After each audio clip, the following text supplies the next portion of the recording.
And then there was one other person, and in their journals they just wrote that he was like a bad, like a not a nice guy. So we don't know what that means. So he didn't get baptized, but everyone else did, and they got baptized in this huge vat that was on the ship, and no one's really quite sure what the vat was on the ship for.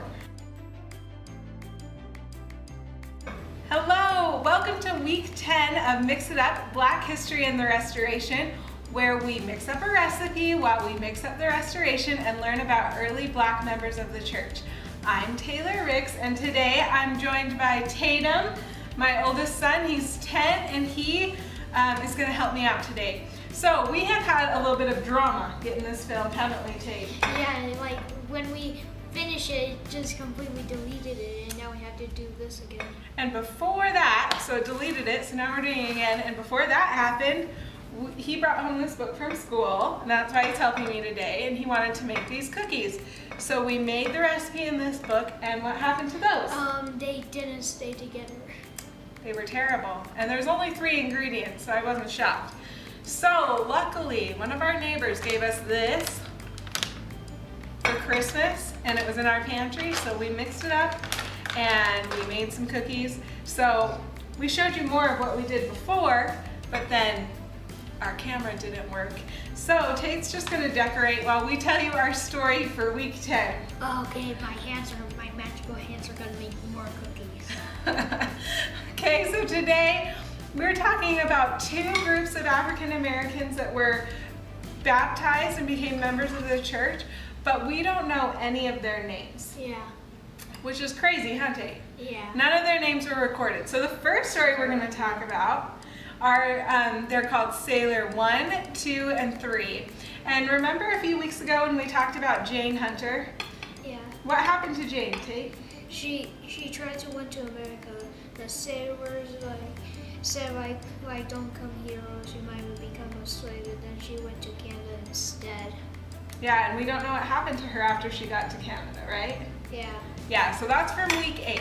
Well, around the exact same time, these 3 sailors left Liverpool, England on a ship as well, but they were on a ship called the International, and there were 477 members of the church on that ship. Yeah. Crazy. And 8 wards. They divided into 8 wards, and they left on February 28th, 1853. What is today, Tate? Today is 2021, February 2018. 28th. 28th. Yeah. So it's exactly 168 years ago today that they left, and they traveled for 54 days to get to New Orleans. What do you think it would be like to be on a ship for 54 days? Wow. I might get like motion sickness and like all the storms. Yeah, I would not like the storms or the motion sickness either. In fact, their first day, they had huge storms and the waves were as tall as mountains. Some of their luggage was falling over and spilling all over the deck, and it lasted for about 15 hours. They couldn't have fire to cook their food or anything. And then finally the storms went away and the rest of the trip was pretty good.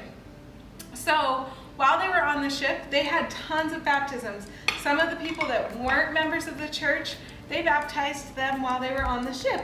And they baptized everyone except 3 people. So 2 of them were husband and wife, and they were Catholic, and they wanted to stay Catholic, which is great. And then there was one other person, and in their journals they just wrote that he was like a bad, like a not a nice guy. So we don't know what that means. So he didn't get baptized, but everyone else did, and they got baptized in this huge vat that was on the ship, and no one's really quite sure what the vat was on the ship for. Do you have a guess of maybe what the vat was for? No. No? You sure it's for fishing, maybe? Maybe it was for fishing, yeah, that's a good guess. So they got baptized in this big vat, and in their journals they would record the names of some of the people that were baptized, but there were 3 black sailors whose names weren't recorded. They just said that 2 of them were from Tahiti, but they were black because there were other people from Tahiti and they wrote that they were Tahitian. They didn't write that they were black. And then one of them wasn't. And they all got baptized on different days. So that helps us know that maybe they all chose to get baptized. Nobody felt like they were forced to get baptized. And that is all that we know of them. So it's pretty significant, though, that some of the people's names were written down, but the black members' names were not recorded. What does that mean to you, to think that some of the names were written down and some weren't? Maybe they want to make it unknown, like to the world, and make them try to guess what their names were. Maybe they want us to guess. That's great. So that is the story of the 3 sailors that were sailing on the International that left February 28th, 1853 from Liverpool. Okay, our next story is about 3 unknown black members of the church that were baptized on May 5th, 1868 in Virginia. They were taught by missionaries Henry Green Boyle and Howard Knowlton Corey. Kind of a hard name to say. And at the time there were a lot of black people in Virginia, and they didn't write down where they were from, or if they were men or women, or anything like that. They didn't write any of that down. And so we don't really know anything about them or anything like that. But we do know that he wrote down a lot of other people's identifications, kind of like the sailors, right? Where their names are written down. And so, and then a year later, Elder Boyle also went and baptized 6 more black people, and he didn't write their names down either.